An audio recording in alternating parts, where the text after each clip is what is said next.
El ABC de la parapsicología por Antonio Las Heras. Capítulo 5. Adivinación y profecías. ¿Sirven de algo nuestros presentimientos? Sí, pero siempre y cuando se sepan qué caminos tomar para el uso correcto de estos fenómenos parapsicológicos. Todos los días, sin darnos cuenta, descartamos al mundo psíquico de lo cotidiano, sin advertir que ocurren hechos, sueños, premoniciones, precogniciones, que nos informan cosas que habrán de suceder. Hemos llamado a estos hechos señales del destino. ¿Cuántas veces decimos que hace 2 o 3 días me imaginé que iba a ocurrir esto o aquello? ¿Y en realidad eso ocurrió? Sin embargo, nada hicimos para que este presentimiento nos reportara beneficios. En términos parapsicológicos, el presentimiento, considerado algo tan natural en el común de la gente, no es otra cosa que la precognición de lo que ya hablamos.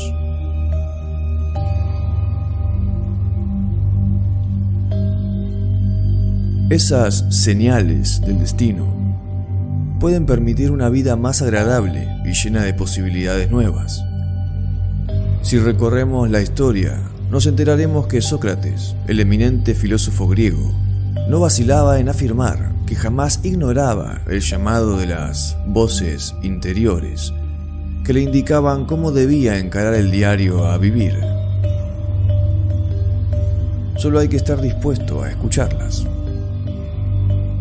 Se producen, en líneas generales, 3 casos. 1. Durante el sueño suele producirse el conocimiento vago de un hecho futuro. Esto es, precisamente, premonición.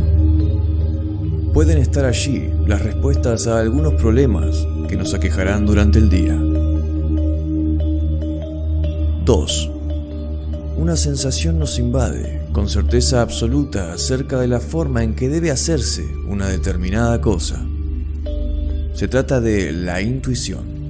El ejemplo más clásico es el de la persona que tiene fijada una cita y en el momento de ir siente que la otra no concurrirá.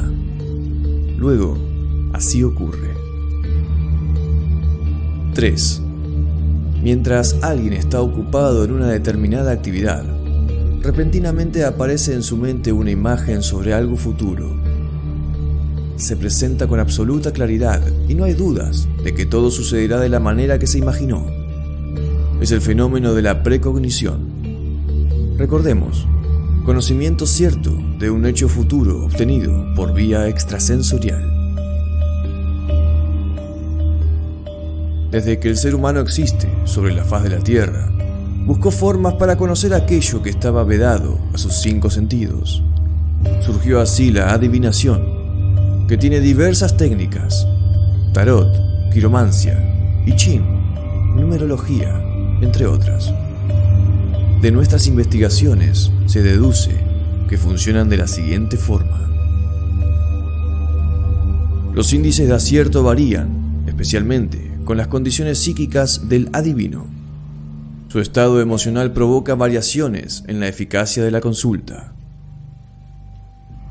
Todos los métodos adivinatorios son, simplemente, elementos de concentración mental. Sirven a la persona que los utiliza para fijar su mente en un único punto de atención, fomentando la producción de fenómenos parapsicológicos. Cuando un adivino acierta, ha puesto en movimiento mecanismos extrasensoriales, no solo de él, sino quizás del consultante. Para que una técnica adivinatoria cualquiera sea eficaz, es necesario que exista un marcado grado de empatía entre consultante y consultado.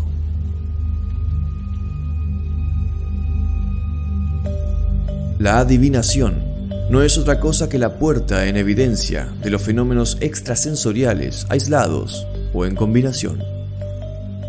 Hay muchas y muy curiosas formas. La aeromancia es la adivinación mediante la interpretación de la ebullición del agua. Filodolomancia, a través de los pétalos de una rosa que trae el consultante. Alomancia, por la forma en que cae la sal de un frasco o salero. Batracomancia, utiliza dimensiones, colores, saltos y desplazamientos observados con atención en sapos y ranas. Acutomancia, con el uso de agujas. Cafeomancia, por la interpretación de figuras que forman la borra del café. Ceromancia, por la descripción de las marcas que deja la cera derretida. Dactilomancia, mediante un anillo que pende de un hilo y un abecedario dibujado en círculo. Miomancia, adivinación mediante la interpretación de los chillidos de ratas y ratones. Para conseguir estados especiales, para los parapsicólogos son métodos de control mental, programación psíquica y armonización. Los brujos, sacerdotes y chamanes utilizaron diversos medios. En América precolombina, por ejemplo, el Inca, frente a su pueblo, efectuaba el sacrificio en el día del equinoccio de otoño y extraía, mediante un cuchillo de sílex, el corazón de la víctima. Luego, lo arrojaba a la pira del fuego sagrado, dedicado al dios Sol. Una vez calcinado, tomaba sus restos para adivinar el futuro de su pueblo mediante la lectura de las molduras y dobleces a que había quedado reducida la víscera. Otros paragnostas no requieren de intermediación alguna. La historia de San Alfonso María de Ligorio sostiene que, no bien acababa de nacer, un viejo misionero que lo bautizó dijo: «Este niño será obispo, vivirá cerca de 100 años y hará grandes cosas por Jesucristo». Como los hechos lo confirmaron luego, las cosas sucedieron de ese modo. Para un creyente, esto se explica porque Dios habría manifestado su voluntad a través de las palabras del anciano misionero. Los parapsicólogos, sin apelar a creencias, todas muy respetables y admisibles, lo explicamos en forma científica. Lo que ocurrió con el misionero es que tuvo un fenómeno de precognición. Una de las artes adivinatorias más difundidas y en la que se produce también la precognición es el tarot. Tiene un origen incierto. Según algunos, las láminas que constituyen el tarot fueron ideadas en Europa en el siglo XV. Se atribuye su nacimiento a italianos, franceses, españoles, y no faltan quienes aseguran que los gitanos difundieron los arcanos recorriendo el viejo mundo. Están además los que defienden la tesis de que el tarot nació en las escuelas esotéricas secretas del Egipto faraónico, en dedicación al dios Tot. De allí, como una deformación de aquella divinidad, habría surgido el término tarot. Lo concreto es que esta forma de adivinación existe hoy y los hechos indican que en ciertas formas especiales denominadas tiradas es posible conocer sucesos ignorados. Pero esta solo es posible debido a la existencia de fenómenos parapsicológicos que tienen lugar durante la consulta. En una tirada de tarot se combina la clarividencia, la telepatía y, ya lo dijimos, la precognición.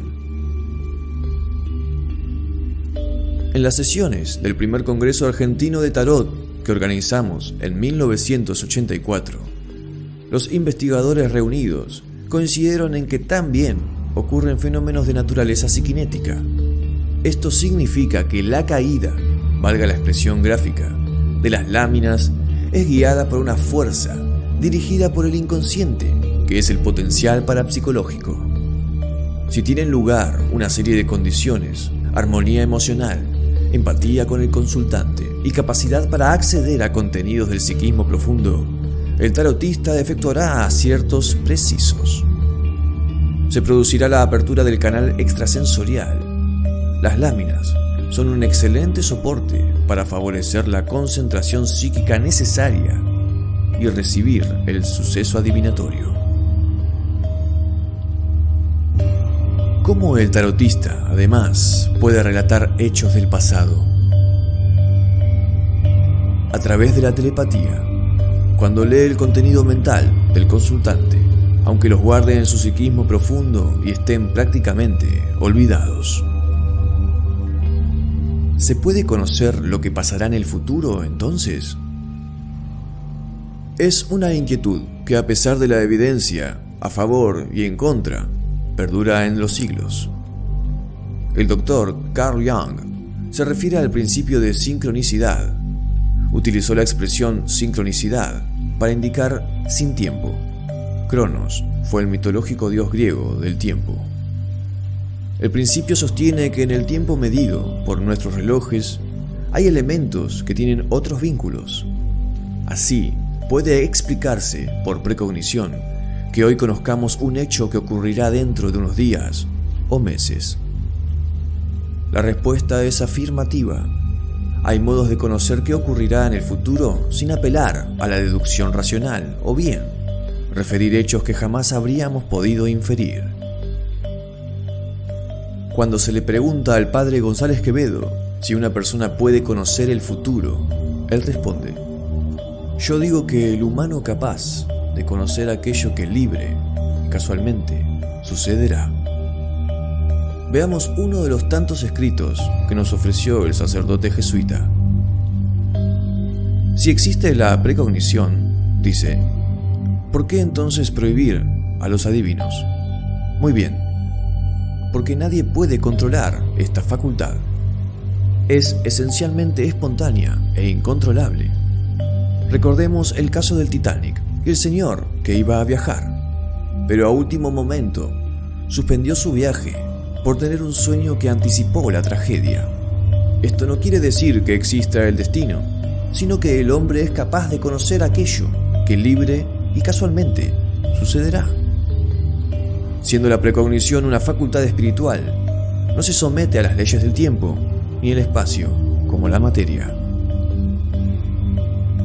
La ciencia de todo el mundo, continúa el padre Quevedo, examinó desde todos los puntos de vista los resultados de experimentos y manifestó en sucesivos congresos la existencia en el hombre de la facultad del conocimiento directo del futuro. Uno de los tantos experimentos, explica, fue preguntarle a un dotado en qué orden habrían de salir las cartas de una baraja.